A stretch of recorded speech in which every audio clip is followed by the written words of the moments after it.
if you want to be the best athlete, the healthiest athlete, person, whatever, long term, you probably need to maintain your ability to use all possible fuel sources, because at some point you're going to have to. Welcome back, guys. Today's lecture is going to be on nutrition.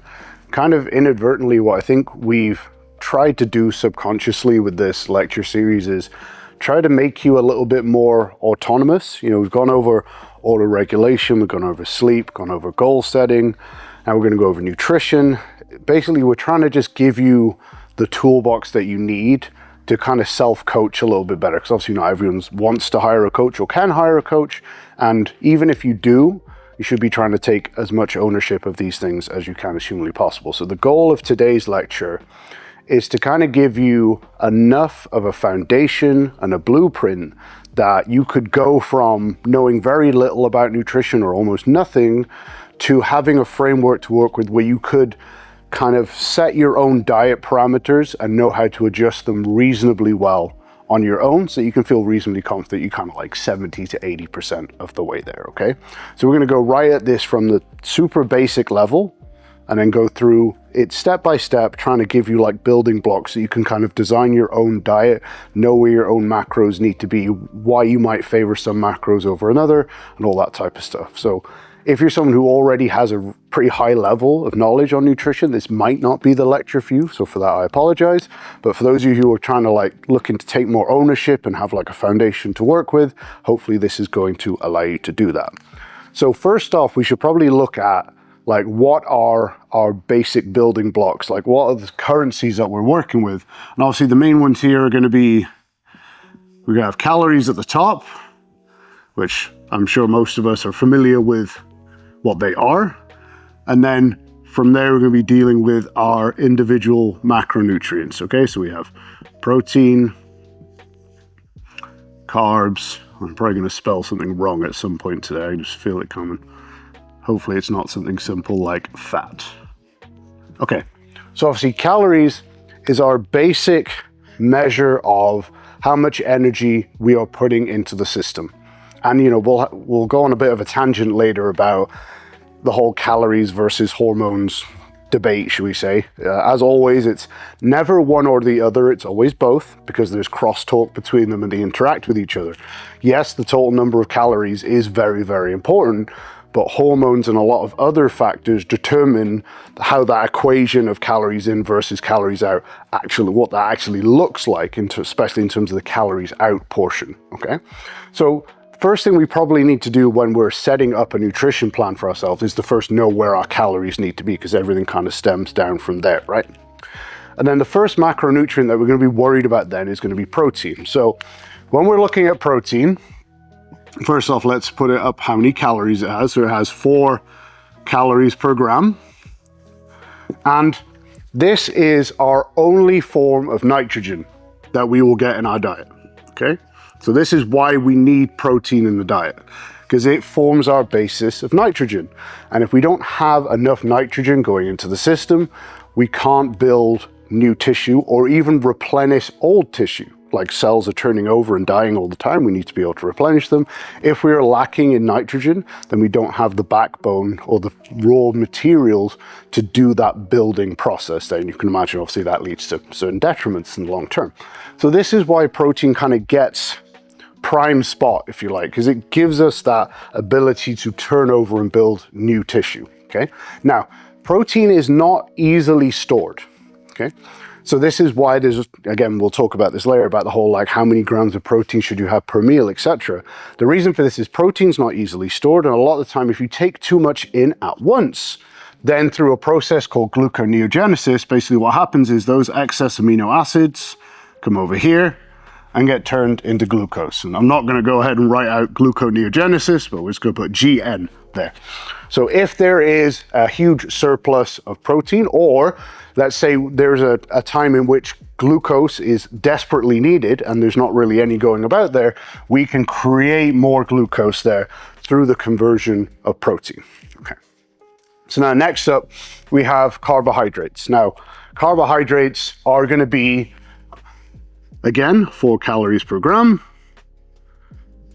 And for the most part, they are our direct fuel source. So when we need fuel kind of here and now, these are our best option. Obviously, carbs are going to play a very important role in stabilizing our blood sugar and things like that. But what's interesting about carbohydrates is that they have a lot of interactions with different hormonal cascades. So we see it interacting with glucocorticoids, which is basically your cortisol and adrenaline, but it also has interactions with things like IGF-1, mTOR. It has interactions with the somatropic or the growth hormone pathways. Obviously, it has interactions with insulin as well. It affects all of these anabolic pathways, right? And again, we'll talk about later about like why you might favor more carbohydrates in diet, especially if say hypertrophy is your main goal. And this is the main thing there, because what we see is in general, bringing down glucocorticoids, so cortisol and adrenaline, and then driving up a lot of anabolic signaling pathways like IGF-1, mTOR, etc. That's not to say that if you want to put on muscle, you must eat carbs, but what it does tell us is that carbohydrates can play a role in enhancing that stimulus and making a more favorable environment. Now, whereas protein cannot be very easily stored, carbs can very easily be stored, primarily as glycogen. So if there is a surplus of carbs, it can be stored as glycogen. If glycogen stores are full, then obviously then we can go through a process of converting it to stored body fat as well. Now, obviously storing it as glycogen is easier to do. We have to change the molecules around less. So ideally our body would go towards storing it as glycogen because it takes less effort, right? But if all these glycogen stores are full and then there's all this glucose just floating around, then eventually it will get stored as body fat too. So we need to ensure that we have enough carbs in our diet at some point, ideally to keep glycogen stores reasonably full, because when glycogen stores start to get depleted, we start to lose performance. We lose work capacity in the gym, we lose passive stability. Having for want of a better word, a deflated muscle is also generally a signal to the body that like, this is not a stable environment, it will bring down force output and all this type of stuff, okay? So carbs play a pretty key role in our performance, or at least making sure that we have enough so that we can fuel our performance. Doesn't always have to be intra-workout as such, but in general. Now, the other thing that we need to take into account with our carbohydrate intake obviously also is its effect on insulin. Insulin is anabolic, insulin does a lot of cool things for us, but if we hammer that pathway too much, obviously over time, we experience a downregulation in sensitivity, which leads to a whole bunch of other things, which again, we will talk about there. So, as with everything, like more might not always be better in this scenario. And then we move along to fats, which are more calorie dense. They have 9 calories per gram. And these are, I'm not going to say indirect fuel source because that would be wrong, but these are like a slower fuel, for want of a better word, okay? Now, the reason for that is carbohydrates primarily metabolized by oxidative phosphorylation, very quick, efficient way of creating ATP from glucose, which is why carbs and glucose is a very good fuel to use if you're like immediately using a high amount of energy right now, because that system is very efficient, happens very quickly. Fat, however, goes through the Krebs cycle and is a much slower process, but does actually give us more ATP. Okay, it's just say it's more efficient, should we say, okay? So fat tends to become more important as your metabolic rate and your intake goes up, because let's say, you're someone who does have a very high energy level output, maybe a lot of muscle, is training a lot or whatever. We burn through these very quickly. They're digested very, very quickly. And you can get to the point where you're just kind of like eating all the time. And the volume then also goes up because these are less dense than your fats. So actually a lot of the time what people usually think like, oh, as my activity level, my muscularity, etc. goes up, my carbs need to go up and up and up and up. That's not always the case, because then you can actually run into the problem where like you can't actually put enough fuel into the system often enough. So we actually need these more dense sources then to help A, keep nutrients kind of drip feeding into the system over time, but B, also then just so that the volume of food that we're consuming is also low enough to give our digestive system a chance, okay? Now, when we're looking at fat, everyone thinks like, oh, it can only be stored as body fat, okay? Which is why obviously a lot of the time kind of gets a bad rap, but it doesn't just get stored as body fat, okay? We have intramuscular triglycerides, which are stored in your muscle and play an important role in your muscle too. So there's that. And they can also be converted to ketone bodies. Now, most people have heard of the keto diet and things like that. I won't go into that rabbit hole quite yet, but know that ketones are actually a really important fuel for your brain. So we'll put cerebral fuel there. So increasing your fat intake will also increase your production of ketones, which can provide you with neurological fuel, which is why people might take ketones just as a straight supplement, for example. So what we're trying to get around here is that all of these macronutrients do different things, okay? They're all metabolized differently through different pathways most of the time. They're stored in different ways. They have effects on different hormonal pathways. For example, protein, especially like leucine, will also have an effect up here on mTOR. So let's say our diet is low in carbs. Well, we're not getting much mTOR stimulation down here from carbs, but maybe if we have a diet that's very high in leucine, we can kind of make up for that a little bit, right? They're all stored in different ways. They're all used in different ways. So in the vast majority of cases, we probably don't want to use a diet where we completely eliminate any single one of them. I'm not saying there's not a time and a place, but there's going to be a good argument to keep all of them in there in some degree at all times. Now, we might be individuals that are better off at utilizing one or the other. That's fine. We're going to go into that in a little bit, but know that all of these macronutrients do play a role, and to some degree, they all do something that the others do not or cannot. Okay. So let's look at setting our calories first, because that's, as we kind of said at the start there, that's really where we have to start to kind of give ourselves a range to work in, because we need to just know how much energy needs to go into the system for a start, and then we can worry about like how exactly we get that energy, right? So let's look at setting calorie targets. Now, what I'm going to be putting forward in this whole lecture are, of course, guidelines, okay? There's obviously going to be exceptions and variants here massively, but I want to give you at least a blueprint to work with so you know where to start. And then, of course, you're going to tinker with it and go from there. I would say when you're coming to set your own nutrition plan, step one should always be find your maintenance. Like that might just be the first 2 weeks, but if you do that, then you have a solid point from which you can adjust up or down. And most people skip that and are kind of just stabbing in the dark and flailing around, right? It's worth spending those 2 weeks, or more, depending on how well you kind of guess at the start, getting that baseline nailed down and then having a place from which you can adjust up or down then. And a good place for most to start is going to be in here.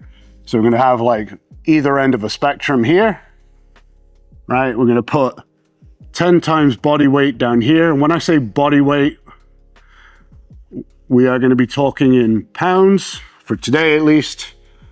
And over here, we're going to have 15 times body weight in pounds. Obviously, calorie intakes exist outside this spectrum, but going to deal with this for now. Now, for the average person, so we're talking like maybe like a desk job, but trains reasonably well, has a reasonable amount of musculature, trains reasonably hard.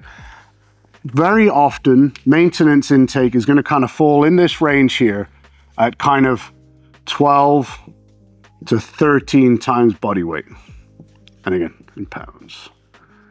Okay, so a lot, let's say like 60, 70, maybe more percent of the time, this is going to put you around your maintenance intake. So that's kind of where we would start there and see how your weight adjusts, right? Then obviously there's going to be a lot of factors that determine whether you might be up or down from here. So that could be, first off, lean body mass. So let's say like average Joe is 12.5 times body weight for maintenance, right? If you have more lean body mass, that's going to drive it up. If you're relatively under muscled, say because you haven't trained a lot, for example, then that will obviously drive it down. Then we have things like NEAT, which is your non-exercise physical activity, essentially just how much you move around in the day. Let's say you have a construction job and you're getting a lot of steps, you're carrying a lot of stuff. Obviously that's going to drive it up too. Okay. Then we also have, let's say,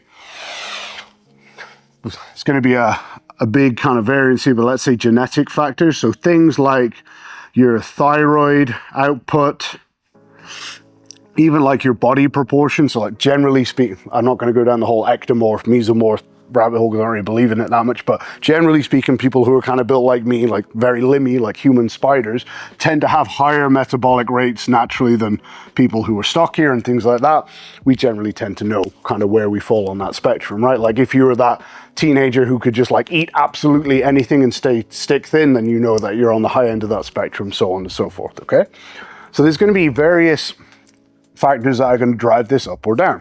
So a good place to start would be just go to here and then see how we react. Now, obviously, depending on what the goal is of the phase that we're in, might then determine which way we go from this point.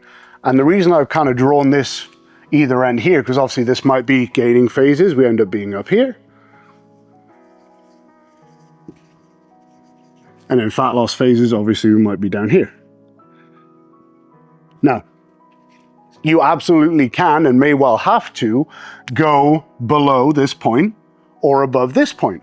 The reason I've kind of set this as the limit here is because generally speaking, what we'll see again with like average demographic is once we start going below 10 times body weight, we generally start to see it have negative effects in terms of if we stay there too long. You know, you might get a down regulation in basal metabolic rate, might get a drop in performance. We see mood and cognition tend to go downhill, all that type of thing once we start getting below this for too long.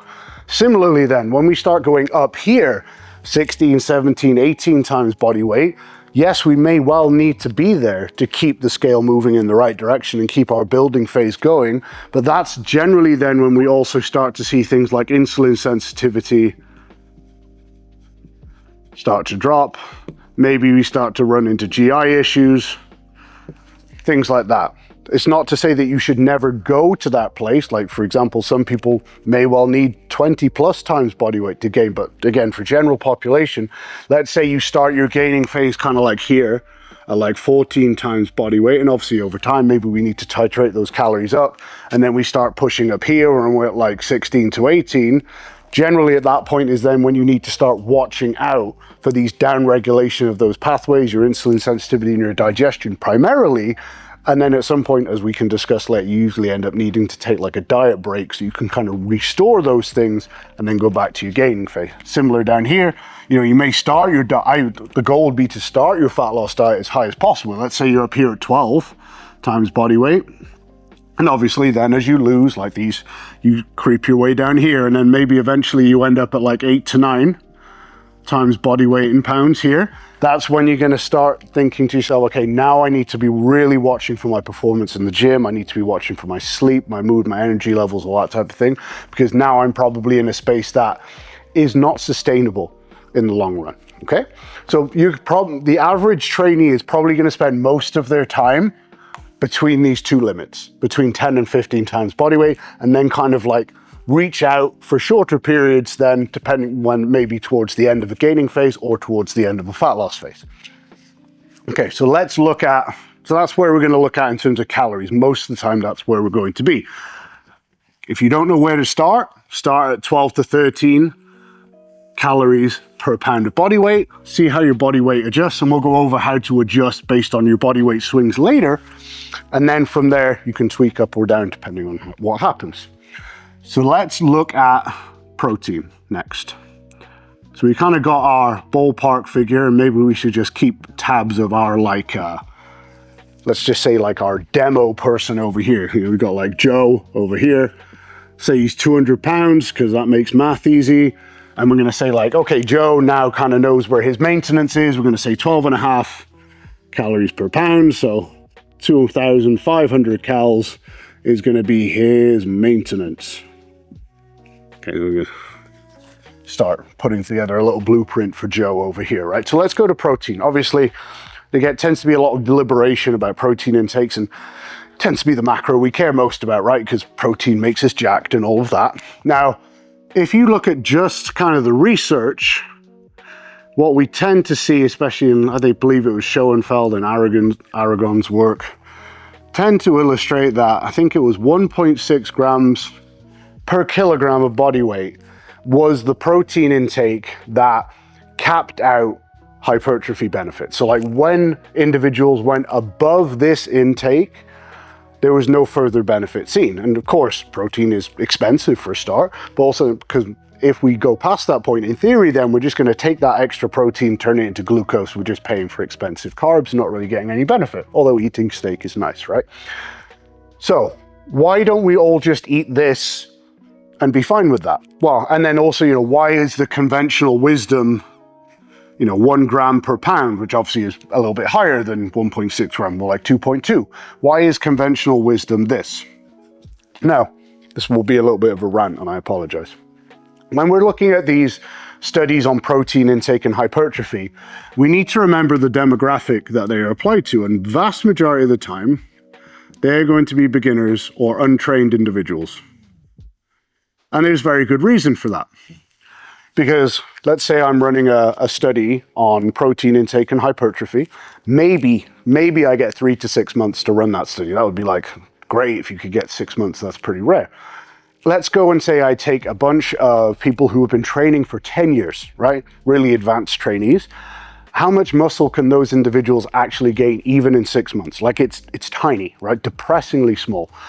At that point, the amount of muscle that they can actually gain in that time frame is so low that the error bars for the measurement that we're taking are actually considerably higher than the thing we're actually measuring. Like, let's say in those 6 months, those advanced trainees might gain like 1.5 pounds. And, I might even be being generous there, to be honest with you. But we might have an error here of like, let's say 1 pound, which again is being very generous. Like, it's probably gonna be considerably more than that. So when you're trying to measure an actual amount of 1.5 pounds, but your error is 1 pound either way, well, then that leaves you with a range of 0.5 to 2.5 pounds. It becomes kind of a useless data set, unfortunately. What then if we're looking at our beginner population, right? Let's say we have our 6 months. Well, they might be able to put on a couple of pounds of muscle every month. So let's say our very lucky beginners, they're able to put on maybe 10 to 12 pounds of muscle throughout the time of our study, which, in this example is 6 months. Now let's say we have that same margin of error with our measurements, maybe it's a DEXA scan or whatever, right? So now we have plus or minus 1 pound. Well, having a plus or minus 1 pound discrepancy in measurement matters much less when you're measuring a total amount of 10 to 12 pounds of gain. So basically, we have to kind of do these studies on beginners because otherwise, there's almost not enough stuff to measure. And you're never going to get a group of advanced trainees to be like, hey, do you want to do this study for like a year? It may or may not work, but we need to measure whether it works. They're going to go, no, my training's way too important for this, right? So this is why we end up with all of these studies on beginners. And then we get this guideline here from meta-analyses done on a lot of studies, primarily which are on beginners. But now when we look at this beginner or untrained or lowly trained population, what are we going to see? Well, we're going to see lower levels of lean body mass. We're probably going to see lower levels of training intensity because, their performance simply isn't going to be as high as someone who's been training for longer. And then possibly the most important element is we're going to see reduced efficiency at assimilating protein. And what I mean by that is, when you ingest protein, it's not like it goes in your mouth and magically disperses and goes straight into your muscle, right? That would be great. We have various enzymes and pathways and cofactors and all of these wonderful things that go into the process of taking those amino acids, digesting them, assimilating them, putting them in the places where we want. You take someone who's been eating a high protein diet for a decade, right? All of those pathways, all of those enzymes are upregulated and are very good. Let's say we take a beginner or untrained person who generally doesn't eat particularly high protein, especially a lot of the time they're done on like students who probably aren't eating super high protein. All of those pathways are not going to be upregulated to the same degree. So we can't put as much protein in the system and actually get it used, okay? So we've got less lean body mass to actually recover and build. We have a lower training intensity, so probably less muscle damage, less nutrient turnover, and we've got a digestive system that doesn't handle protein as well. So no wonder that we hit an upper ceiling for protein intake at a lower point, because they can't actually do anything with it, or they don't have enough muscle to justify putting more into the system. But now if we start looking at more serious trainees, right? Well, now we have to take into account increased lean body mass, increased training intensity, and there's going to be a whole other stack of variables that adjust how much protein we need. Let's say whether they're in a calorie surplus, right? Or their carb intake, right? If I am intaking a high amount of carbs, then there's not really going to be any need at any point for my body to take those amino acids and convert them into glucose, like we mentioned earlier with gluconeogenesis. So then less of my protein is going to be lost to that process. So maybe I don't need as much. But then let's say I'm in a deficit and my carbs are very low, more of the protein I put in that system might well be lost to gluconeogenesis, so my protein intake on a fat loss phase may well actually be higher than when I'm in a gaining phase because of that, right? So there's a lot of these other variables that are going to play into this. And what we generally see is when we're dealing, when we're dealing with, like, should we say, more serious trainees, and I don't mean that to sound bad on the other individuals we've been talking about there, but, you know, people who are training pretty hard consistently and have been for a while, we tend to see this 1 gram per pound. So let's put a little graph here. 1 gram per pound of body weight tends to put us at about maintenance. You know, this is assuming someone who's training hard, already has put on a reasonable amount of muscle. This is also presuming that that person has, should we say, like a moderate body fat percentage. And it's the same with the calorie intake that we were talking about here. And I should have mentioned it then before as well. Like 12, should we say 12 calories per pound of body weight probably isn't going to apply if you're 350 pounds and 40% body fat, you know, because you don't need that much fuel because a lot of that fat tissue is not as active as, you know, muscle and everything else. So let's say you're in that camp where like your body fat is on the higher side. Well, then what you might do is base your calorie intake requirements off a body weight where you think you're going to be at, say, like 15 to 20% body fat. That could even be like your goal body weight. You know, let's say you're 350 and you want to be 250 eventually. Well, then maybe you start off at like 15 times body weight at a body weight of 250, and that puts you at like 3750 or whatever it is, right? It's the same here with the protein. If you're that 350 pound individual who, let's say, is maybe untrained or a beginner, you probably don't need 350 grams of protein. But let's say we base a calculation off you losing 10% body fat or being around 20% body fat, and that puts you at like 250. Well, then you probably want to base your protein intake off that. Hopefully that makes sense. So assuming you are training reasonably hard, have some muscle tissue, and you're in like that moderate range of body fat, should we say, like 15 to 20%, whatever, then 1 gram per pound tends to put us around maintenance. We're going to put that there, which is cool. We're eating enough protein to maintain all of the tissue that we already have and recover from the training. Now, obviously, if our goal is to grow new muscle tissue, we need to spend time above this curve here. Like, this is basically our nitrogen balance here. This is us hitting neutral. And obviously over the day, like you do this and you go up and down and blah, blah, blah. Now our goal, obviously, if we want a net positive nitrogen balance, is we want this time above the curve to be greater than the time that we spend below the curve, right? And it is important to have these fluctuations. You can't just eat protein 24/7 and constantly stay up here. That we won't go down there, but just know that it's actually important to have those dips at some point. But we need this to outweigh this. And that's generally seen when we go above this point with reasonably serious trainees, right? So in reality, what we're probably looking at for these individuals is 1 to 2 grams of protein per pound of body weight. Again, depending on how much body mass they have, how hard they're training, their macronutrient intake, even like protein quality is going to play a pretty big role here. Like, let's say you're an individual who's vegan, like, you can absolutely do this as a vegan, but it's much harder. And the other problem that you run into then with, say, vegan and vegetarian sources is the bioavailability is not as good. So let's, say my target intake is 200 grams. And, you know, whey protein is like 100 or whatever. And let's say like pea protein, I think it's down at like 65 or something like that, right? So 100 grams of pea protein only gives me like 65 grams into the system, whereas 100 grams of whey protein, let's just say, gives us 95 or something like that. I'm going to have to eat considerably more of that pea protein to hit my 200 grams actually going into the system than I am if I'm getting it from whey, for example. So let's say we've got our person Joe here.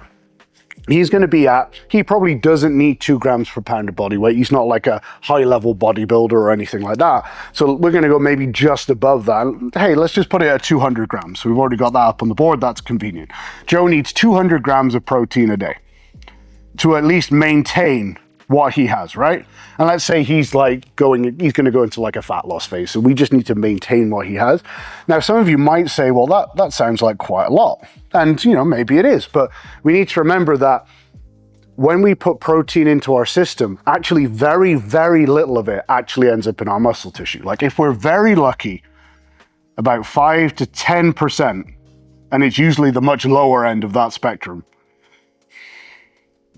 of the protein that you take in actually ends up in your muscle tissue. So like, you know, in this scenario, Joe's muscles are getting at best 10 to 20 grams of that protein per day. It's not a huge amount, right? All of that is going to go to the other things that protein is needed for, like our organs and our skin and our hair and all these other wonderful things, right? So this may sound like quite a high protein intake on the you know, from looking at it from the outside, but actually once we look at what happens in the system inside, there's not actually that much of it going into the muscle tissue. Okay, now there's obviously the concern, should we say, about how do I go about getting 200 grams of protein like into my system. And we've already discussed about how it can't really be stored. And if there's too much of it at one time, then we tend to end up losing some of it to gluconeogenesis, turns into glucose and it's gone.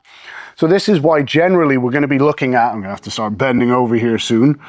With protein, we generally want more frequent feedings. Okay, so the next question then becomes, I gotta get 200 grams of protein in a day. And for some people, that's gonna be like, how on earth do I do that, right? And I get it. We need to be splitting this up, ideally, into reasonably frequent feedings. And the reason for that is, like I said, we can't really store protein. And if we put too much of it into the system at once, we end up losing a lot of it to gluconeogenesis or other processes, right? Now, it's not as simple as you can't assimilate more than 30 grams of protein at a time, because that's just BS. And as we already talked about, you get more efficient at handling protein the longer that you ask your body to handle lots of protein. If we couldn't handle more than 30 grams of protein at a time, every IFBB pro in the world would be withering away into nothing, right? It's not that simple. But we do probably need to split it up reasonably well. Otherwise, what we're going to see is a lot of that protein intake being wasted. You know, like say we just got all of this in one sitting, it's probably fair to assume the body's not going to handle all 200 grams of that protein very well at once. Maybe it'll handle 100 or 120. So we probably want some kind of protein feeding, let's say every 3 to 5 hours. You don't have to be that typical pro bodybuilder eating their chicken and broccoli or whatever every 2 hours out of a Tupperware, because like I said, we do actually want to spend time in both these sections, right? We do want to spend time in a negative nitrogen balance and a positive, because without getting too much into it, it's kind of crossing that threshold of going from a negative to a positive nitrogen balance that actually triggers a lot of the pathways that we're interested in, like mTOR and so on. So if we're only up here forever, we don't end up going up and down over this line frequently enough to trigger those things that we want, right? So we probably want to enough time between protein feedings that we can dip back under that line, but we want our protein feedings regular enough that we're not just consuming 50 ounces of steak at the end of the day, right? So maybe every 3 to 5 hours, it could be anywhere from 2 to 4 meals, right? To get in our 200 grams of protein. So we go back to Joe, our imaginary person here who's setting himself up for his diet. We now have a protein target of 200 grams per day as part of his 2,500 calorie diet. So we've got protein kind of nailed down. We know he needs about 200, and he's going to split it. Let's say he's going to split it into like 4 meals of 50 grams per day. It doesn't have to be uniform like that or that frequent, but for now that will do nicely. So the next step then becomes, what do I do with the rest of my calories? And of course, the answer is you figure out how many calories you have left, and then you divide that into how many grams of Sour Patch Kids you can eat, and then you live happy forever, right? But in reality, what we have here is we have carbs on this side, and we have fat over here. Now, Joe has, this is 800 calories here. I very purposely tried to make the math easy on myself here.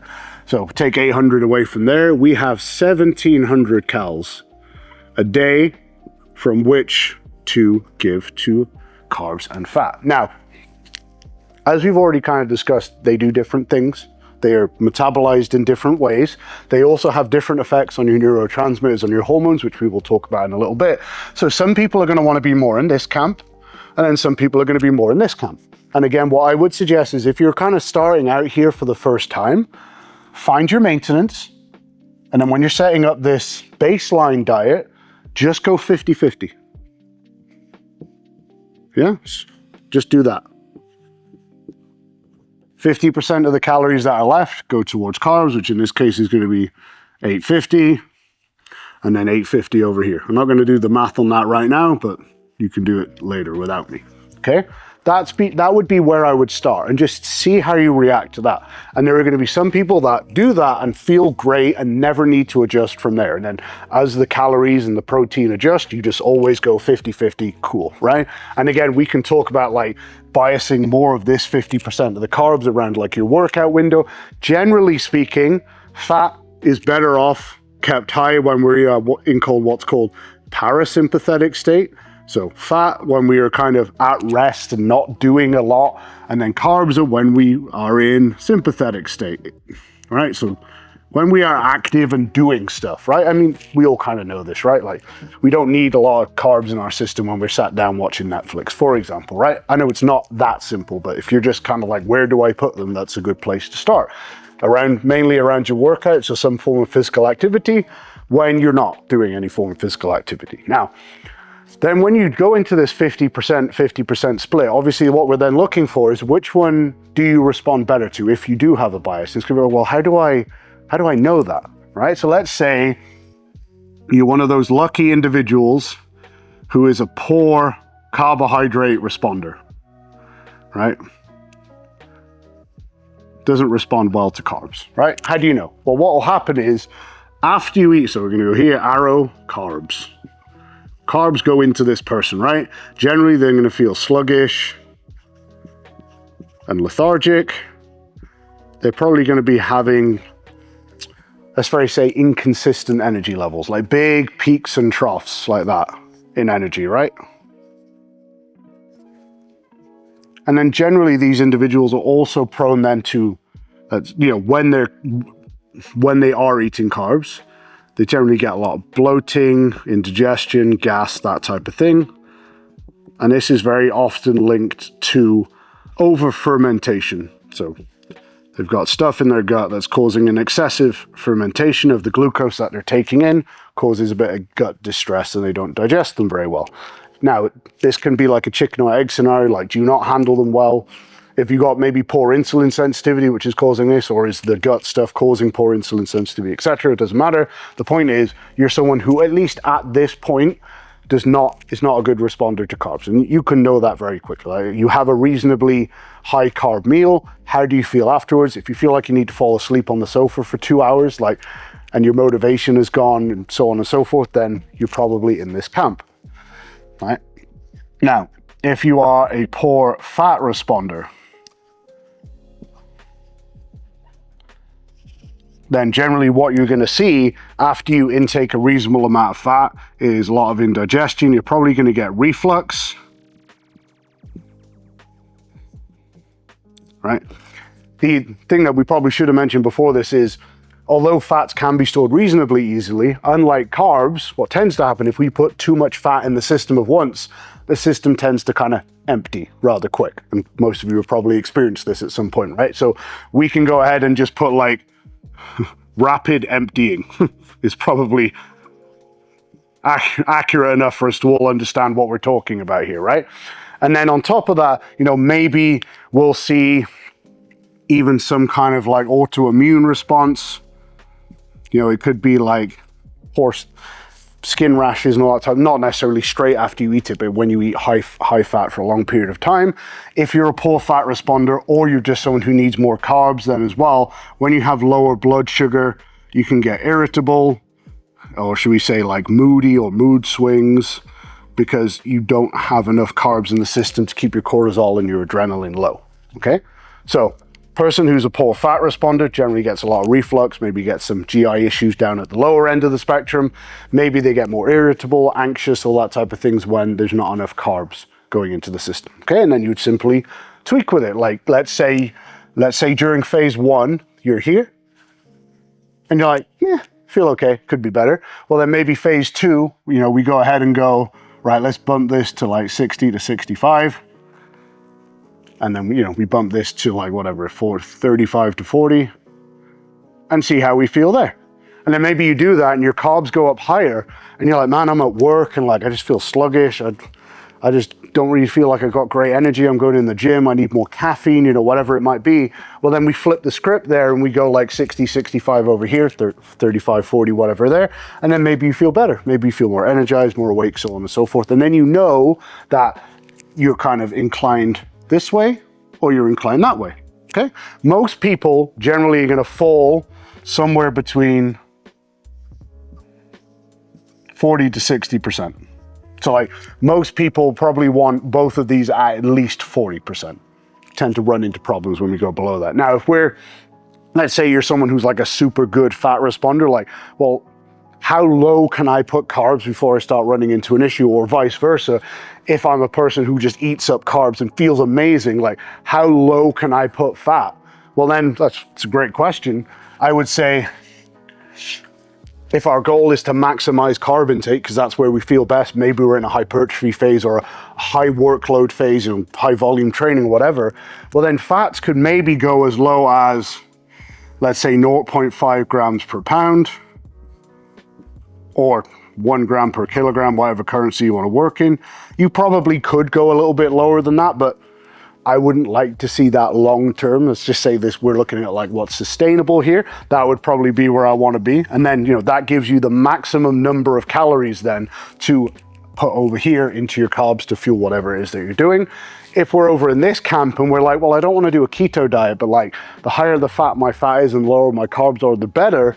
Well, then if we're looking at like the lowest possible carb intake, maybe then we're looking at, say, about 1 gram per pound on average, assuming you're training pretty hard, or around 2 grams per kilo. Yes, again, you absolutely could go lower than that. But if we're looking at like what is a good way of getting the benefits of prioritizing the macro that I feel best at, whilst also covering all of my bases physiologically so I know I'm not creating any kind of deficit, then that would probably be where I'd start, and maybe you can tweak from there. Okay. And then what I would say is, the main reason that I would favor that approach as opposed to, oh, if I'm a good fat responder, why don't I just go keto, for example? Or if I'm a good carb responder, why don't I just permanently go super low fat? And that would be because we're trying to maintain flexibility. And what I mean by that is, if you want to be the best athlete, the healthiest athlete, person, whatever, long term, you probably need to maintain your ability to use all possible fuel sources, because at some point you're going to have to, like, even if you respond super well to carbohydrates, you are still using fats at point of your day. And if we drop fats down too low for too long, well, then you get very poor at utilizing them, and vice versa, right? This is always a really interesting thing when we're looking at like people who've been doing keto or carnivore diets for a long time. A lot of the time their glucose comes back and it's really high. It's like, well, but I don't eat any carbs. It's like, well, you get really bad at using and assimilating carbs. Blood sugar goes into your system. Your insulin sensitivity actually gets worse when you run that keto diet potentially for too long. So your resting glucose ends up high because your insulin sensitivity is poor. Doesn't happen to everyone, but does happen. So basically completely eradicating them actually ends up doing you some harm in the long term, right? So we want flexibility. In terms of fuel, in terms of your body, should we say, We want our body to be able to use protein, carbs, and fat reasonably interchangeably so that we can function well in all energetic states. If we're not good at using carbohydrates, then perhaps in high intensity areas of exercise, whatever, activity levels, then we kind of suck. If we're very poor at using fat, well then at low intensity levels, we're not going to be very good at creating substrate and energy there either. Obviously, being able to use protein is pretty important too. But not just even that, let's look at it from like a neurological or cerebral viewpoint. Your brain also has multiple fuel sources, right? It uses oxygen. I'd like to think we're all doing that one reasonably well, but it runs on glucose, okay? So we need carbs in the system to have glucose. It runs on what's called acetylcholine, which I won't get into for now, but if we want a lot of choline in the system, then we need to have our protein intake reasonably high. And then it also runs on ketones. And ketones can be stimulated and produced by a reasonably high fat intake. So not just do we only want our body to run on multiple fuel sources, we also want our brain to be able to run on multiple fuel sources too, so then we can perform well in all aspects of life, right? Not just like in certain aspects or activity levels. Right. Okay, so now let's look at the hormonal effects of your intake. Because what we're really going to look at here is, let's say we're going to set Joe's macros around about 50-50, right? So we're going to go 100 grams of fat, which gives us 900 calories, and then 200 grams of carbs. I know that's not 50-50, but again, math is hard, so whatever. I'm going to go 800 calories there. So give or take, he's about 50-50, reasonably balanced, and he's going to play with it from there, right? So let's go calories versus hormones, the wonderful debate. Now, it's very true that, let's say you set your calorie intake at a certain level, and then you set your protein at a certain level, right? Like, that is probably like 90% of the battle. But we don't just want a diet to work now, right? We want a diet to work long term, because most of the goals that we have aren't achieved by next week, right? So we need to look at what are the physiological responses to these different dials that we can tweak so we can better understand what happens when we run these diets. So first off, let's look at what happens when we adjust our calories below or above maintenance, right? So let's say we are in a calorie surplus, right? Which we are going to put a big happy face, because this is where everyone wants to live, right? What happens when we are in a calorie surplus? So like we have Joe, he needs 2,500 calories a day to his maintenance. Let's say he's at 2,800, some kind of reasonably sensible surplus. What do we see when that happens? Well, first off, we see a decrease in glucocorticoids, which is, for argument's sake here, we're going to say adrenaline and cortisol. They come down. Cool. That's a good thing, right? The other thing, then we also see an increase in leptin. Leptin is the hormone. Again, it's not as simple as this, but leptin makes you feel hungry. So leptin goes up, makes you feel satiated. So you feel less hungry, okay? Because leptin is high. We also see a positive response to IGF-1, mTOR, in most cases insulin, depending on the degree of which is going to depend where we're getting the surplus from, right? So basically, what we see overall is, we also see T3. Our free T3 goes up. And this is kind of indirect, because what happens is glucocorticoids come down, conversion of T4 to T3 becomes less inhibited, T3 goes up. So inactive thyroid goes down, active thyroid comes up. So what do we see as a result of this? Well, we see an increase in basal metabolic rate because T3 is higher, which again is kind of why you see like you go into a surplus and then sometimes you need to keep putting the surplus up, right? So basal metabolic rate goes up, anabolism goes up, right? And something comes down, which is insulin sensitivity, right? Because the more we stimulate this pathway, the more it will desensitize over time. The other thing that I forgot to mention, which I should have mentioned, is AMPK activation will go down, okay? Now, AMPK usually gets touted as like the enemy, right? Because it's meant to be the mirror of mTOR, right? Or the opposite. And they're meant to be these horrible opposing forces, and like, this is good, this makes us jacked, this is bad, this turns us into skinny, withering marathon runner or whatever. Sorry if you're a marathon runner. But it's really not the case. Actually, these two processes depend on each other. And like with everything, if you want to grow maximally, what you actually need is a cycling between them. Because the processes that happen in these pathways are at least partially dependent on the processes that happen in these pathways. So if we're in too big of a surplus for too long and AMPK is downregulated for too long, that can actually become the limiting factor on the other pathways that we're trying to stimulate. So that's important to know. If we're in a surplus for too long, we start to lose insulin sensitivity, which means obviously we're not handling our nutrients as well, and we're not going to be stimulating a lot of these anabolic pathways as well. And eventually, AMPK can become the limiting factor on our ability to grow muscle, which obviously means that we probably need to moderate how long we spend in a surplus or how much of a surplus we are in. Okay. Now let's look at what happens in a deficit. And I'm sure you can probably imagine it's kind of the opposite. So deficit, big sad face, right? No one wants to live there, yet we kind of have to. So what do we see in a deficit? Well, it's the opposite, right? So we see an increase, let's just say cortisol and adrenaline to make life easier for ourselves, right? Which could be a good or a bad thing, right? We see leptin come down, so generally appetite or feelings of hunger will increase. We also see then that decrease in IGF-1, mTOR, and all that other cool stuff. But what we can see, we also see T3 come down since cortisol and adrenaline is higher. But what can then come up is insulin sensitivity, which means we respond better to carbohydrates that we put in the system.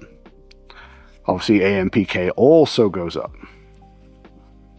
Okay, so what do we see here? We generally see a reduction in basal metabolic rate, which is why, again, often as you diet, you need to bring calories progressively lower. There's a lot of other factors that go into it. You know, subconsciously you end up moving around less, your thermogenesis goes down a little bit. You know, there's a lot, as you lose weight, it takes less energy for you to move that body around in space, so on and so forth. But basal metabolic rate comes down. We also see anabolism go down. But then we see an increase in catabolism. We see an increase in insulin sensitivity, and we see an increase in, let's just say, longevity in many ways, because basically a body that has better insulin sensitivity and a higher level of cyclic AMPK is generally going to be better suited for longevity and general health, okay? So there are actually benefits to this, even if we don't want to lose fat, right? Because a lot of these things that are down-regulating over here then get up-regulated over here, which again is why this whole idea of cycling between stimuli actually become really important. So we should be spending time in both. There's a solid argument here that even if your goal is to put on like 100 pounds of body weight, which, you know, is an interesting goal, there should probably still be times at which you spend in a deficit there so that you can actually, let's say, just so you can moderate your metabolic rates, you don't have to constantly put food up, or at least so that you can maintain your insulin sensitivity so that you end up using those nutrients well, or just so we can resensitize these anabolic pathways so that we're actually getting some positive response to all that food that we put into the system. And that's usually what ends up happening anyway. Like when you're doing a gaining phase, usually you end up having to stop it, or you should stop it at least, when insulin sensitivity kind of tanks and you're not getting the positive responses anymore. You don't store glycogen as well, you don't get your pumps as well, you just don't respond as well to the food. Or it's going to be like GI distress, like your gut just gets fed up of handling that volume of food. So we usually have to then take a step back and go into a deficit. Right, so let's look at a high-fat diet. Right, let's ketogenic-ish, right? What do we see then? Let's just, say we're at maintenance. So all else being equal, we go in at maintenance, but now we're using a high-fat approach rather than a high-carb approach. What happens here? So generally what we're going to see here is an increase in dopamine We're going to say glucocorticoids because it's adrenaline, noradrenaline, and cortisol.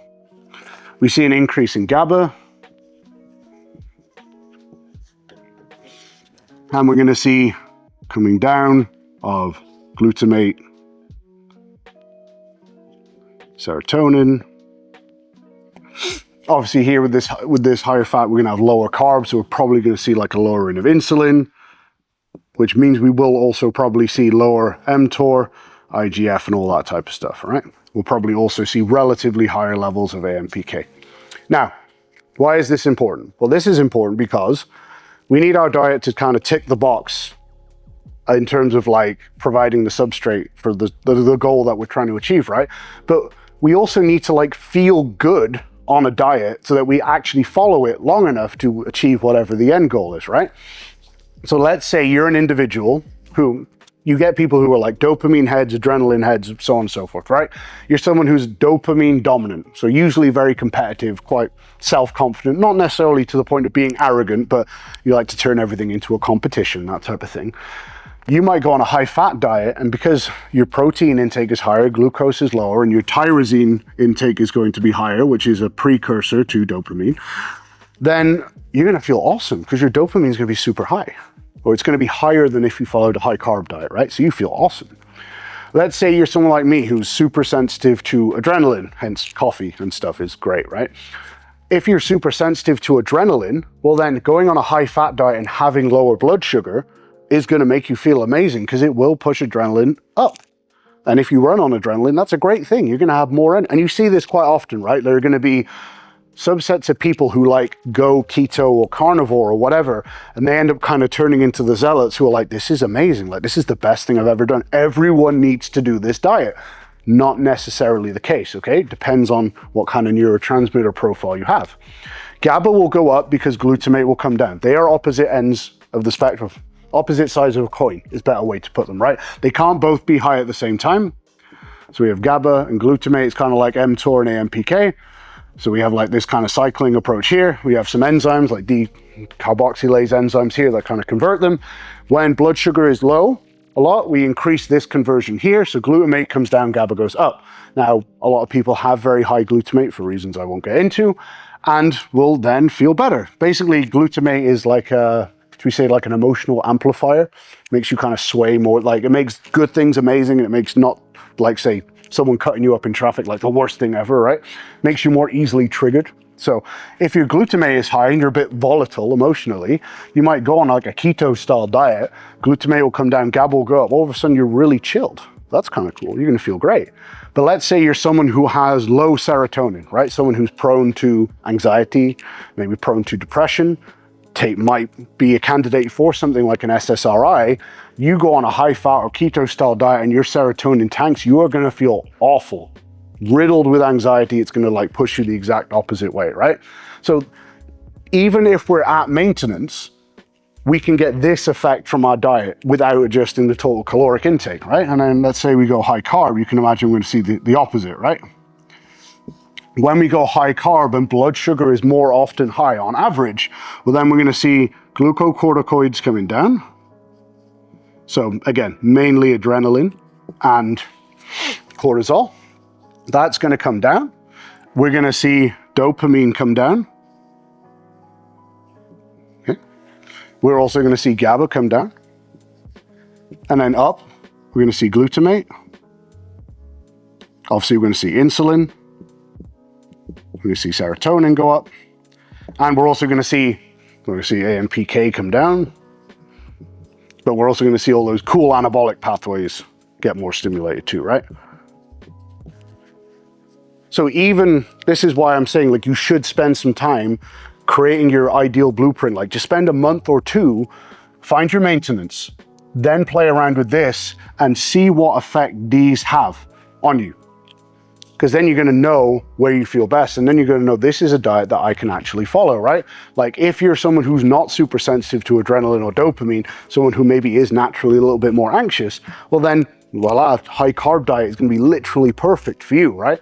But let's say you are someone who is in this camp here, a super high responder here, super dopamine dominant or whatever, but you're trying to grow as much muscle as humanly possible, well then you've got this kind of trade-off. You're like, neurologically, I'm going to feel worse here, but I need all of this cool stuff. Well, then maybe that's where something like carb cycling comes in, where you're like, okay, some of my workout days, let's say the most important ones, like I kind of use this approach, and then the rest of the time, or just on my rest or my non-training days, I use this approach because this is where neurologically I feel best, okay? So when like we're talking about, is it calories, is it hormones? It's always both, unfortunately, which makes it more complicated, because even within this structure, there's going to be a lot of play, okay? Again, like here, we can even go down the rabbit hole of like, well, if, as we already talked about, if glucocorticoids are high, lower, then T3 might be higher, which might mean basal metabolic rate is higher, which may be a good or a bad thing, depending on where you're at. If you're someone who's already like barely struggling to eat enough, high carb diet might be terrible for you, because not only does it mean more volume relative to eating fat, but it also means your basal metabolic rate is going to go up a little bit. You're going to need more total calories to satisfy that. So again, play around with it and see where you feel best, because the same diet, you can have the same calorie intake, the same protein intake, and vary these and have a pretty pronounced differential effect on your mood, your cognition, your well-being, your energy levels, and all that type of stuff, right? Okay, let's move on. At this point, if you're still awake, which I hope, we've got our average Joe. We've got 200-pound body weight, 2,500 calories of maintenance. Macro split is 200 protein, 100 fat, 200 carbs, because math, I like to make it easy for myself here. Now, let's say Joe wants to go on a gaining phase. Like, let's look at this scenario first, because gaining's more fun. What strategy should we use? Like, okay, I don't want to do maintenance. I want to grow. I want to be jacked, right? I want to gain muscle. So what, do I just eat 50 calories more? Like, what do I do? And, you know, I'm going to split it into categories here, just to make life easier, but in reality, there's a spectrum, right? It's not categories. Like, we have the kind of like traditional bulking approach at the top, right? Which is going to be like a larger deficit. So for someone like Joe, whose maintenance is 2,500, like this could be like a 500 or more calorie surplus. You know, we're looking at like 20% surplus or more. Why did I write calorie there? Let's write surplus. That makes far more sense, right? This would be like the old school, like gain a pound a week, just eat to grow type mentality, right? And there's a time and a place for that. I'm not saying that in a derogatory sense. Then we've got like a leaner approach, which is probably more common now. Nowhere near as fun as the bulking approach, as we can see from the double smiley face. But, you know, a lean bulking approach might be anywhere from like a 5 to 10% surplus, okay? So 250 to 500 calorie surplus. You know, that's going to be obviously a lower rate of gain, but probably more than enough calories to maximize the anabolic pathways that we're looking to. You know, in the vast majority of scenarios, this is not going to leave any muscle gain like off the table. You're probably not missing out on anything, but there are going to be exceptions. Then we have the main gaining approach. I heard that term somewhere and it's been like etched in my head horribly since. So I apologize if that now happens to you, because I hate it, but whatever.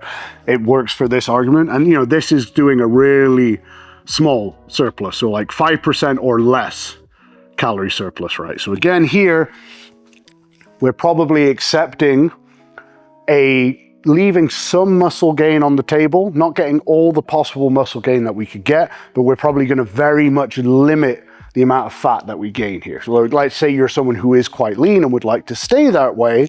This is probably going to be a strategy that you use so you can keep your abs year round, or, you know, whatever it might be. Or say you're like a weight category athlete sport, but it's like, well, you know, I can't really bulk because then in 6 months my comp, I'm just going to have to cut 30 pounds, right? So like maybe this would be a good approach for them. And then we have a recomp approach, which, you know, recomposition generally implies trying to gain muscle and lose fat simultaneously, which maybe we'll talk about depending on how we get on for time. That's going to put you at maintenance on average. Like, you may go above maintenance on your training days and, you know, below on your non-training days, but maintenance on average. Okay. Now, all of these strategies have a time and a place.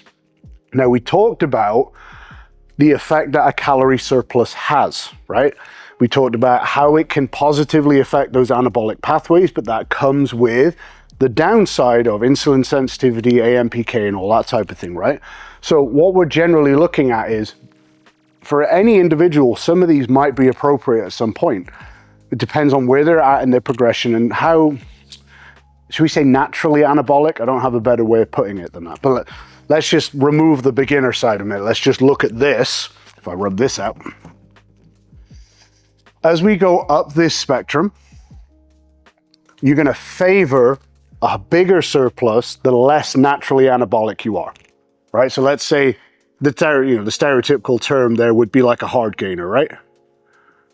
Because let's say you're a hard gainer. The reason that you are a hard gainer most of the time, like assuming you're doing the right things, is you don't have a very good hormonal environment for anabolism. It could be down to testosterone, it could be down to inefficient mTOR pathways, it could be a whole bunch of things, right? But all else being equal, the anabolic pathways we need to grow muscle are not efficient in your body.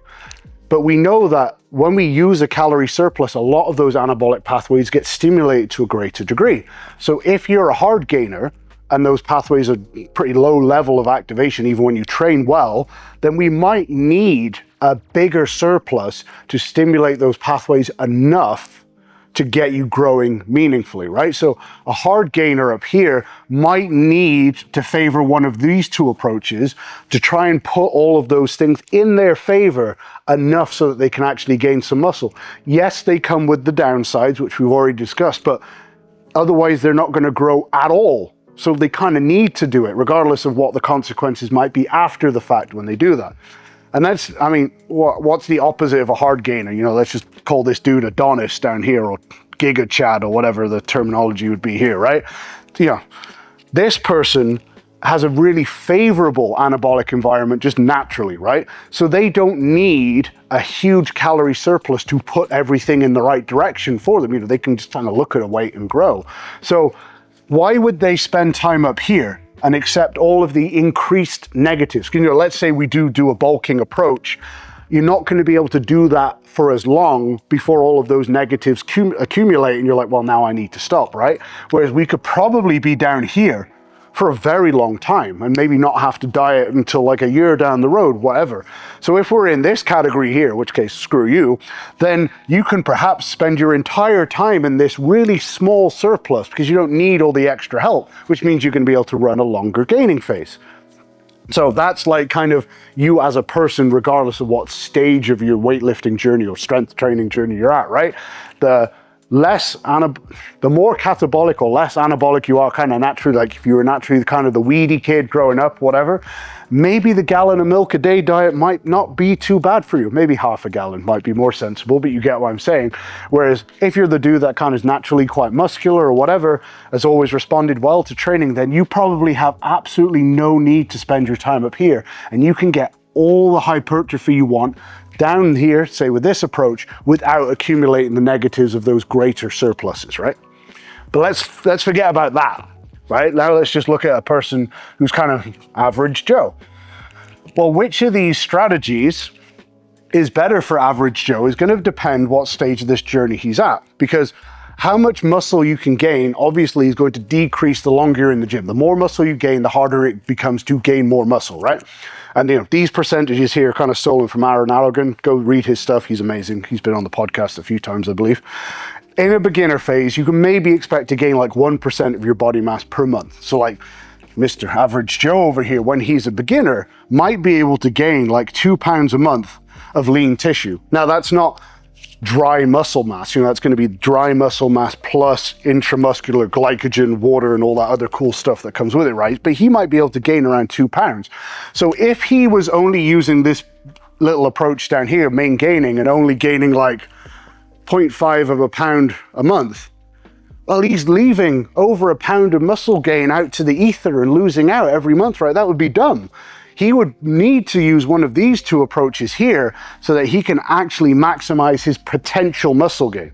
So for him, you know, a 500 calorie surplus might well be the absolute best approach for him as a beginner who is piling on muscle really quickly. But then, you know, let's say then average Joe's been training for 3 years and he's not quite so average Joe anymore. He's intermediate Joe. Well, he's going to gain muscle a little bit slower. And, you know, let's say he can gain like 0.5 to 1 pound a month, right? Well, now bulking is probably silly at this point because he only needs to gain like a pound a month, right? He probably doesn't need 600 calories every day extra to gain that. You know, maybe now one of these approaches is going to serve him better. Maybe like right in the middle, like a 250 calorie surplus might be best for him, because any extra fuel we put on that fire, so to speak, is just going to end up turning into extra fat gain, which he then has to diet off later on, and kind of makes the whole process a bit kind of laborious and longer than it needs to be. And then, you know, eventually Joe has been training long enough and turns into advanced Joe. Well, now he's like fighting for marginal gains. You know, he's going to be looking at like probably less than 1/4 pound of lean tissue gain a month. You know, go ask a competitive bodybuilder, like, how much stage weight would you put on if you did 2 shows a year apart? You know, it's depressing, but also incredible what that can look like. We really underestimate what like 2 pounds or 3 pounds of muscle can actually do to a physique. If we're only gaining this, well then, man, like we have no reason to be up here at all. Like maybe we can be down at like 100 to 200 calorie surplus, because we just don't need that much extra fuel to build that little tissue, right? So what bulking approach that you use is going to differ depending on your natural kind of, should we say, hormonal environment or anabolic environment, whatever you want to call it. But it's also going to differ depending on what stage of your journey you're at. Now, by the by, for the females watching this, we haven't forgotten about you. These rates are going to be about half, because you have less things in your favor for muscle gain, right? So as a beginner female, you're probably looking at about 0.5 to 0.75%. As an intermediate female, you're looking at about 0.25 to 0.5%. And then as an advanced female, well, it's all pretty depressing all round anyway, but it's even more depressing down here, looking up to about 1/4% gain per month. And these are for, note that there, that this is for females. So again, we could argue then that if we wanted to, we could probably argue that for females, like they would sit even lower down this spectrum again there, because there's only so much tissue that we're going to put on, and anything else is just going to be fat gain that we have to diet off later. And if I could say there was the biggest mistake people make generally with hypertrophy phases is they really overestimate how quick they can gain muscle. They kind of use a strategy that's too far up here, and they end up just gaining an excessive amount of fat, which means they not only have to stop the gaining phase early before they could gain as much muscle as they could, but then they waste an extra amount of time then dieting that off, and it all becomes this kind of inefficient cycle. So we've looked at gaining strategies, for want of a better way of putting it. So now let's look at fat loss, the other side of the equation, right? So let's say our average Joe, instead of wanting to get bigger, he's got like a beach holiday or whatever coming up, right? And wants to be ripped. We've all kind of been there. So let's look at how we go about approaching a fat loss phase now, given that we have a baseline for our maintenance. And I couldn't come up with a load of cool names for different fat loss strategies. So we're going to have a spectrum here from low and slow, which is, you know, very small deficit. So let's say could be a 100 to 200 calorie deficit here. Right? Super slow, super patient. And then down here we have like blitz, right? Which is like, I got 6 weeks till X and I need to look radically different, right?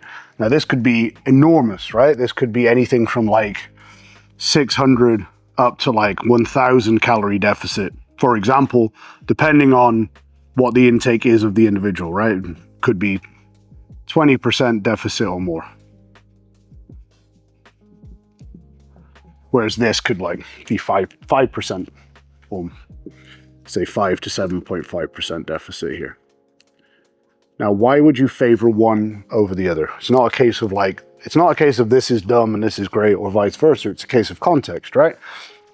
Now, a big part of this is going to be how much fat you have to lose, which is always way more than you think. Like however much fat you need to lose, at least add 50% to that, and then you're probably going to look the way you want to look when you get to that point.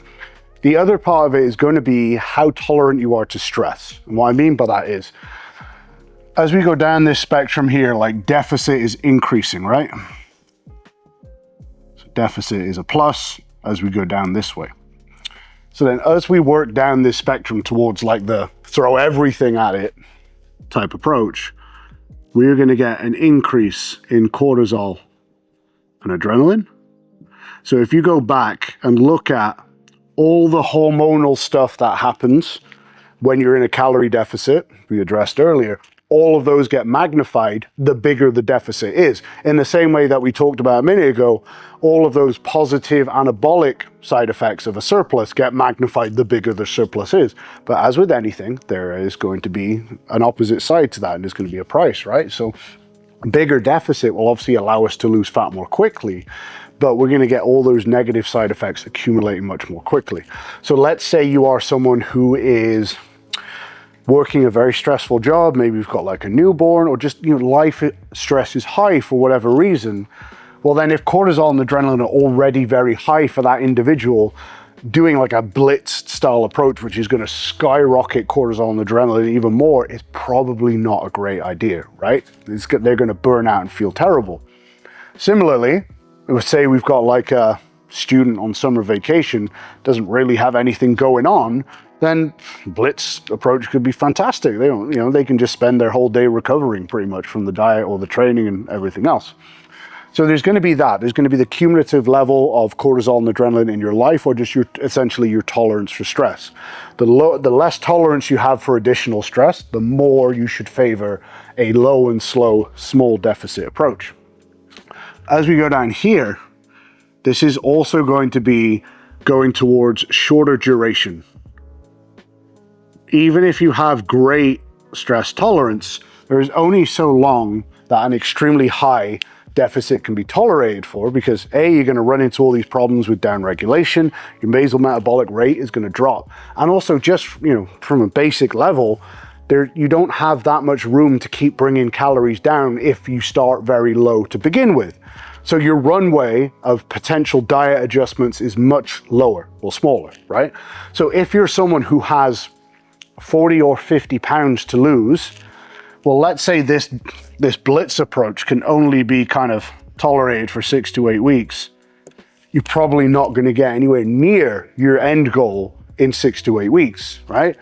You definitely need to be further up here and just accept that this is going to be a longer haul. Whereas if you're someone who needs to drop 10 pounds to, just to look the way that you want, a couple of % body fat at most, well, then this approach might work perfectly well.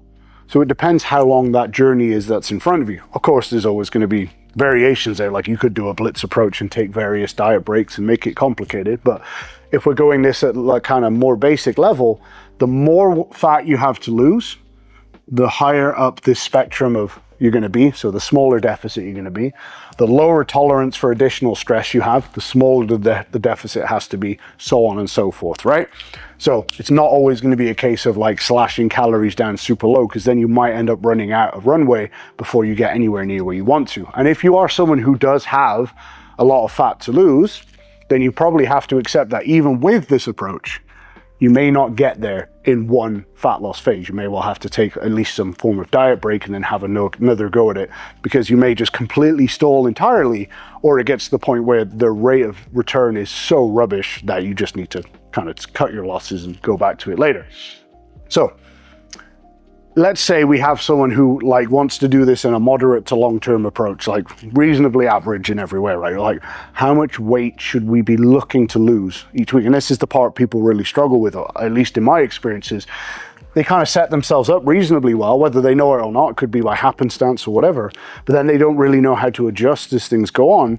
Hopefully this is going to be helpful. So what we're going to look at here is your average weight across the week. And when I say that, in a perfect world, what you would do is weigh yourself every day and then take the average for the week, right? Not everyone is willing to do that, that's fine, but the more data points you have, the better, the more accurate it's going to be, because you're just going to help eliminate or minimize the daily fluctuations that you experience. You could step on the scale in this week here, and this is a day, where the night prior, you ate your dinner really early, it was really hot overnight, and you dehydrated more overnight, and you might weigh X here, and then you might lose a bunch of fat here across the week, but then here, you eat dinner a little bit closer to bed, maybe it's cooler, maybe you get up in the middle of the night and have a glass of water or something, and you still weigh X here.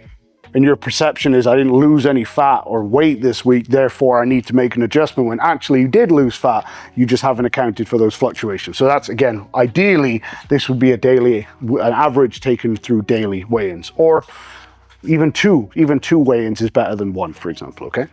But let's say we're average Joe, and we've lost 2% or more. So for him, that's going to be 4 pounds of loss or more. Now, for most people, they probably want to sit around 1% of loss per week. If they can average that over the long term, they're doing extremely well and generally doing things in quite a sustainable way that they can make some really meaningful progress there before they get to a point where the diet kind of has to stop, right? So if we lose too much, we can probably say that we need to increase calories a little bit. So let's say Joe was down at, I'm going to put it up here, 2,000, right, a day, and he ends up losing 5 pounds in a single week, then we probably want to increase calories. So maybe he actually bumps it up to 2,200 because he's losing weight too quickly. Now, one caveat before I forget to mention it, this is not based on like your first week. Like during that first week when you adjust things, right, there's going to be all these different, like this is kind of once you're bedded into the diet and those big fluctuations of change, this is what we're basing that on. During that, sometimes you just have to commit to that diet for like 10 to 14 days and allow all those fluctuations to kind of even out a bit before you can really start making any judgments as to what is really going on, right? If you go from eating like takeout like 4 or 5 times a week to eating the same calories, but from clean food, I hate that term, but let's use it, like your weight's probably still going to plummet, right? Even though you didn't change calories. So we need to take things like that into account. But let's say Joe is like 4 weeks into his diet and he experiences a 5 pound loss in that week. Well, then he probably needs to bump calories up 10%, right? Let's say he loses, say 3 pounds. So this would be, maybe 5 pounds here. He loses 3 pounds here. Well, that's probably still too fast, at least if we want to make this a sustainable strategy. But maybe instead of bumping up to 2,200, now we only need to bump things up 5%. So now instead he bumps it up to 2,100 instead, and then we see how he goes next week. If he does lose around, say, 2 pounds, then we say, well, that's kind of the upper limit for the sustainable strategy that we're using.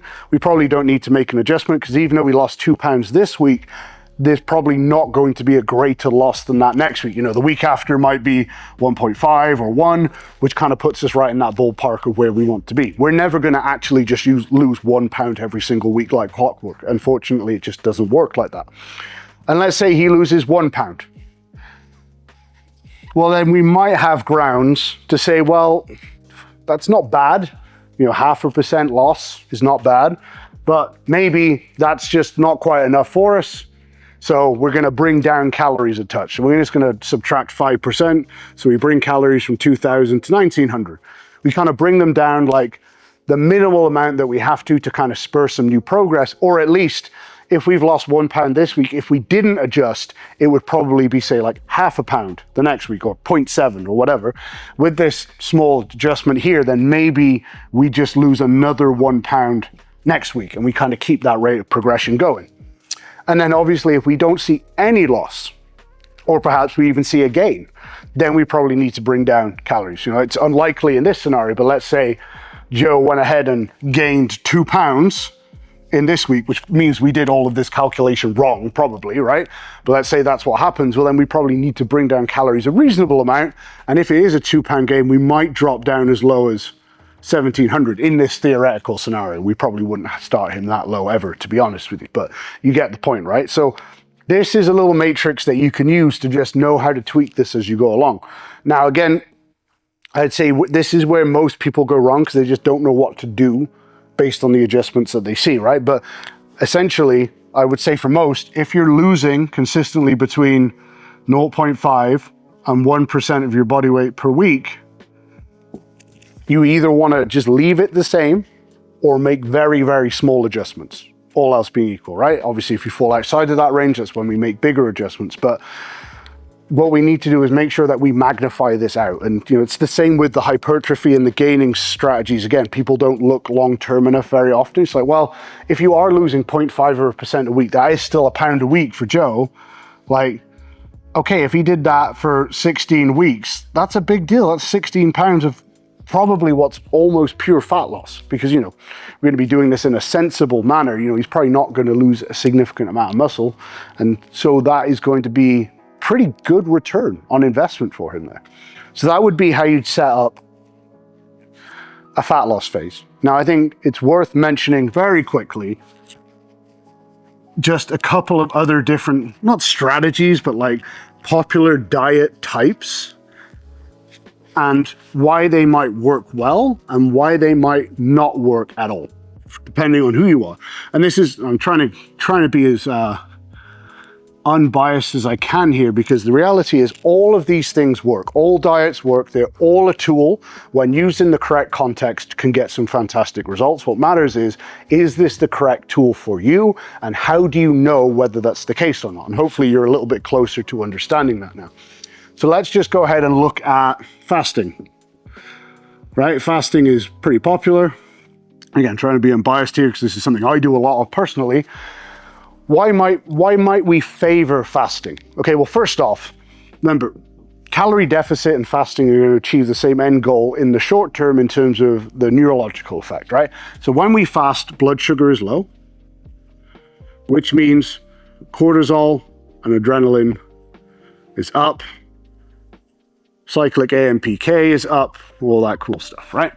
So if you're someone who's naturally quite sensitive to adrenaline, like I am, fasting is going to be great for you because it's going to keep your cortisol and adrenaline quite high, and you're going to feel energetic, you're going to feel motivated, all this wonderful stuff, right? Which is why, typical person's going to be like, I skip breakfast and I feel great, maybe until there's like a crash at some point, right? What's the downside of this? Well, the downside is if we do it too much, obviously we don't want cortisol and adrenaline high all the time. We're going to struggle with protein feedings, right? Because as we kind of discussed, we can't just get all of our protein in one sitting for most people, right? So if we do truly have nothing during the day, and say we're doing like a 16-8 would be the typical one, right? Like 16 hours of fasting, 8 hours of eating window. That's probably not too bad, because then we can get like 2 to 3 protein feedings in there, which is probably going to be fine for most people, unless your protein intake is very high, like 350 plus or something like that. Then you might well struggle there. But obviously, if blood sugar is low a lot of the time and these things are up, then we're probably also looking at mTOR and IGF and all that type of stuff also being low. So maybe not a great approach if you're trying to maximize hypertrophy. Not only that, but obviously if you are in a hypertrophy phase and you want a surplus is going to be hard to achieve when you're following like a limited or restricted eating window, right? The upsides of it is, generally what we're looking at when we fast is we get more autophagy, basically, which is programmed cell death. In reality, what we're looking at is more longevity-based benefits, right? Now, if you're someone who's interested in those, what I would say is like probably one 20 to 24 hour fast a week for the vast majority is going to be enough for them to get those kind of longevity-based benefits without having to sacrifice what their other goals are, right? If you want to start doing things like every other day fasting and things like that, again, these aren't bad, that's something I do. The problem you're going to run into with that though, let's just say every other day, is you're going to end up struggling with storage and retention, right? And what I mean by that is you're going to be pretty flat and deflated most of the time. Like there's only so much glycogen storage, ion storage, etc., that you can achieve in one day. So you're going to spend more of your time kind of depleted, which probably is not great for your performance. Some people are more tolerant to it. For example, myself, doesn't really seem to affect me much at all, but others not. Okay, very quickly, because we have a meeting like now, right? But I just want to cover these very quickly before we do. Let's go over keto and carnivore very quick. And this is going to be very similar, right? So if we look at like keto and carnivore, like two other diets that people tend to be very passionate about, okay? Obviously, these are both very low carb. So what does low carb mean? Again, it means low blood sugar, which means increased adrenaline and cortisol, which for some people is going to be wonderful, for some people is going to be terrible. If you're a naturally anxious person, for example, probably not a good idea. Now, that's going to be cool. It's going to drive up cyclic AMPK and longevity-based cascades, all that kind of wonderful stuff there. It's going to increase insulin sensitivity at first, but in the long term can actually harm it. So I'm going to put up or down there, because short term we're kind of up here, in the long term we can actually end up harming insulin sensitivity. But what are the other problems we run into? Well, we run into the same issues as with fasting, where we end up depleted, right? We don't have enough carbohydrates coming into the system, then we're going to end up depleted in terms of glycogen, which also means a lot of the time then the muscles end up kind of depleted also of water and ions and things like that. Generally not great things for your performance. If it's a carnivore style diet, generally you're going to be obviously then devoid in fiber as well, which is not great for your digestion and a bunch of other things. But in the short term, these diets can do a fantastic job of pulling down glutamate, which is a big problem for a lot of people. And it can do a fantastic job of restoring insulin sensitivity in the short term. So these can be really, really great tools to use for someone who does have poor insulin sensitivity, or maybe is struggling with high glutamate, which actually is a lot of us, right? Again, if you're someone who has a lot of, should we say, emotional volatility, spends a lot of time, has eaten a lot of processed food, a lot of screen time, all that type of thing, then if your glutamate is high, this can reverse that really, really quick. Glutamate in high levels is neurotoxic, which is why we see these type of diets having pretty good benefits for people with like seizure issues and ADD and all this type of thing, right? A lot of the time it's effect on glutamate that has these positive effects. So these absolutely can work. If you're someone who is super adrenaline dominant, they can actually work very well in the long term as well, providing you can digest the fat well, but they are going to come with these downsides of generally being less anabolic, more catabolic, and so on and so forth. So can you build muscle on a keto or carnivore diet? Yeah, absolutely you can. Would it be the absolute most efficient way with which to build muscle? Absolutely not, even if it does fit your neurological profile well. So I'll probably leave it there for today. I really did try to limit how many rabbit holes we went down. Hopefully that's given you a bit more of a blueprint to work with when designing your own diet. My hope is that you can kind of watch this, take notes, and then kind of like sketch up your own diet based on what we've covered today. Hopefully this was helpful. As always, thank you for supporting Elite FTS and all of our content. We will see you next time.